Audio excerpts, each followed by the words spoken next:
గమనించాలి.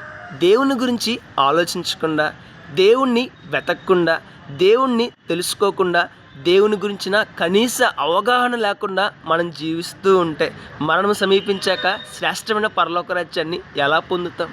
ఒకసారి ఆలోచన చేద్దామండి. ఒకసారి ప్రశ్నించుకుందామండి.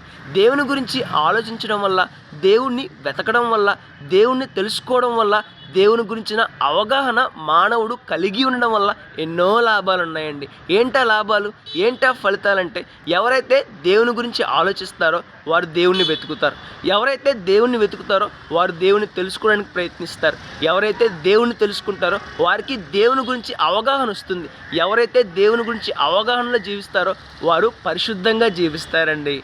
పాపమును అసహ్యించుకుంటారండి. పాపపు కార్యములకు దూరంగా జీవిస్తారండి. దేవుడు మెచ్చినట్లుగా, దేవుడు కోరుకున్నట్లుగా, దేవుడు ఆశించినట్లుగా వారు జీవిస్తారు. ఫలితంగా శ్రేష్టమైన పరలోక రాజ్యాన్ని పొందుకుంటారు.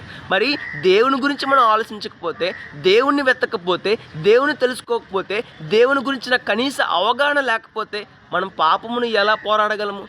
పాపమును ఎలా జయించగలము? రేపటి దినాన పరిశుద్ధులు, నీతిమంతులు, యథార్థవంతులు, దేవుడు మెచ్చినట్టుగా జీవించేవారు, దేవుని బిడ్డలు నివసించే పరలోక రాజ్యాన్ని ఎలా పొందగలము? ఒకసారి ఆలోచన చేద్దామండి. మరణము సమీపించే వరకే మనకు అవకాశం ఉంది. ఏంటి అవకాశం? దేవుని గురించి ఆలోచించే అవకాశం, వెతికే అవకాశం, తెలుసుకునే అవకాశం, దేవుడు చెప్పినట్టుగా జీవించే అవకాశం. మరి ఇప్పటి నుంచైనా దేవుని గురించి ఆలోచిద్దామా? దైవాన్వేషణ చేద్దామా? దేవుని వెతుకుదామా? దేవుని గురించి తెలుసుకుందామా? దేవుడు చెప్పినట్టుగా జీవిద్దామా? పరిశుద్ధంగా జీవిద్దామా? నీతిమంతులుగా జీవిద్దామా? రేపటి దినాన శ్రేష్టమైన పరలోక రాజ్యాన్ని పొందుకుందామా? ఒకసారి ఆలోచించేద్దాం, మన జీవితాన్ని మార్చుకుందాం, దైవాన్వేషణ చేద్దాం, శ్రేష్టమైన పరలోక రాజ్యాన్ని పొందుకుందాం. May God bless you all.